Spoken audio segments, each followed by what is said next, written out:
Hello and welcome to another handover instruction video from T. White's Mazda. I'm going to go through a few safety features with yourselves today. So things like the heads-up display unit, blind spot monitoring system, things like that. I'm currently in the showroom CX-5 that we have here in Orpington. So I'll just go through all the bits through here and explain everything I can for you. Okay, we'll start with the heads-up display unit because I've got that here in front of me. So if you see in front of you there, projected directly onto the windscreen, you see a 0 miles per hour and you can see a little empty speed limit sign. So that speed limit sign, hang on, zoom into it for you there. It's quite small, isn't it? There you go. So there you go. That speed limit sign, that will show you the speed limit of the road that you are driving on. It's connected into the sat nav, and it gives you a few other bits of information there. The heads-up display unit shows you a few things. I'll go into a little bit more detail for you. So, it can be adjustable and everything. Everything is done through our media unit thing here. So if you see down here, you've got the dial, the little dial. If you rotate it around, you can go navigate through the menu.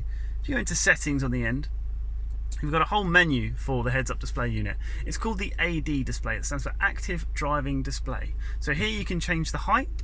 So just upwards and downwards, and you can see in front of me here, as I move it, it tilts it away or into my eye line.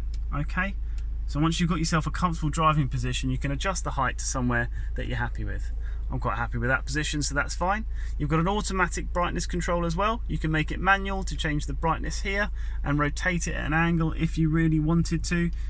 Angle rotation, I'll be honest, I find it a little bit odd, but you can do it, so it's sort of rotated one way or the other for you. All right, there you go. So there's the rotation we have here. The brightness adjustment in this menu here as well. Driving information. So you can opt to either have navigational signals in there or not. So like directional arrows when you've got a destination put into the sat nav, that will come up here as well for you. Okay, you can turn it off. For those people that find it too distracting and you don't like it, select that and it just clears it from the screen, so you're just looking at a plain windscreen. Alright, so that is always the option. I mean, I would thoroughly recommend giving it a go first, because it's quite easy to get used to, and once you do get used to it, it's ever so handy and a nice safe feature, because it means you've got it right in front of you there rather than having to look up and down from the speedo when you're driving. So it's really handy to have.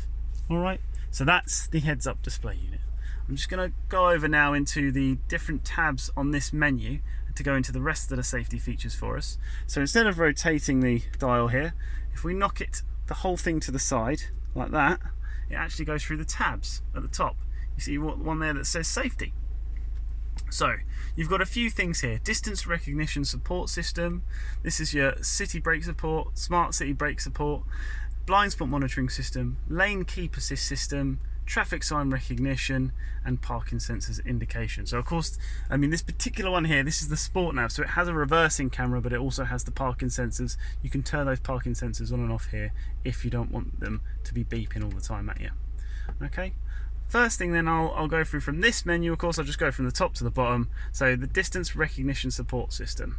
So this here will give you a warning on your heads-up display here, like a brake warning. It will say like brake, like in a big red box. If you are too close to something and it doesn't like the speed that you're going, it'll give you a little warning just to say, look, brake, slow down, there's possible collision here.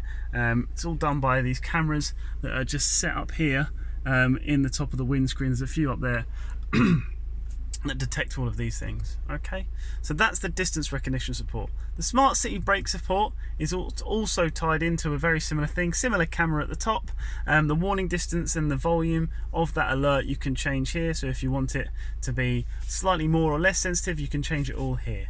Okay, your smart city brake support, basically when you're running up to speeds of, I believe, 30 miles an hour, the car will automatically brake itself if it feels any potential collision coming up, and it will stop that for you.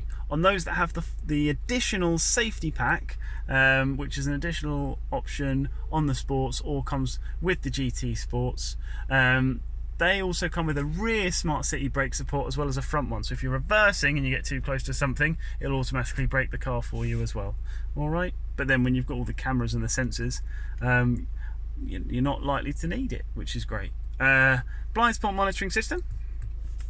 Our blind spot monitoring system, again, you can adjust the volume and stuff on here if you wanted to. I'll explain what a blind spot monitoring system is. So in your wing mirrors here, you have two little slightly greyed out boxes in the top corner. I'm not quite sure you'll be able to make them out on here. Maybe just about, just in the top corner, just up there, just about see that in the wing mirror. They are basically a little picture of two cars, and when anybody overtakes you in your blind spot, they flash for you to let you know there's somebody in there, and it happens on both the driver's and the passenger wing mirror, and it's just to let you know, to give you the indication that there's somebody in your blind spot, and it stops then you obviously making any indicating into anybody, turning into anybody in your blind spot. You get a notification also on the heads up display, so a little radar looking thing on the side that somebody is in your blind spot, just to let you know as a little prompter when you're looking ahead of you that the wing mirror is flashing as well. So that's your blind spot monitoring system. Really useful for, like, if you're pulling out on a motorway or something like that. It just gives you that additional indication, which is great. Lane keep assist system. So your lane keep assist system, again, you've got all your sensitivity settings here. Lane departure alert you can turn on and off here as well. So you see here at the top it's got intervention is what it says. So the intervention is from the actual steering wheel itself. So if you are drifting over a lane on the motorway, let's say, with cameras at the top, it will detect lanes on your motorway, and if you're drifting over any lines, your steering wheel will turn one way or the other to straighten you up and keep you within those lanes. That's what the intervention does.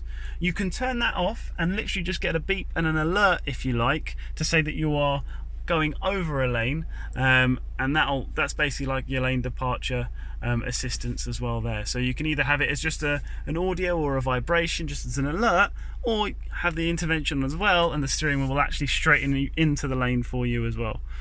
Just give you that little nudge, which is great. You can, for those that are worried potentially of it overtaking what you're doing, it's really easy to override in the steering wheel, and it doesn't come on if you're indicating into a lane, of course. So if you're indicating to go one way and the car knows you're supposed to be going that way, then it's not going to kick in. It's also a really good way to make sure you're it's like a new driving instructor. It's like giving you new lessons and a refresher, making sure you're indicating into all your lanes. Sometimes we don't always do that, do we? So that's that. You've got traffic sign recognition system here as well. Just a few little bits here. You've got an alert threshold for the speed limit, so if you set the speed to plus a certain amount, you can get the car to alert you if you're going over X amount of the speed limit if you wanted. Speed limit alerts here as well, which are great. So it will basically detect the road signs and the speed limits through the road signs, and it will give you any alerts if you're going over any of those speeds as well. Alright, but again, that comes up onto the heads-up display. I'll revert back to that again. You remember I said about the speed limit sign in the top left? That is all tied in with that traffic sign recognition system. And as I say, the parking sensor indication, you can just turn the parking sensors on or off, just for if you're particularly confident with getting in and out of spaces. The parking sensors can be a bit sensitive, and if you don't want the beeps there, you can turn them off. And I think that's all of the safety features to go through on the CX-5. So thank you ever so much for watching this video. If you have any other questions, you always feel free to call any one of us here. We're happy to help with anything, any queries you may have. Thank you ever so much.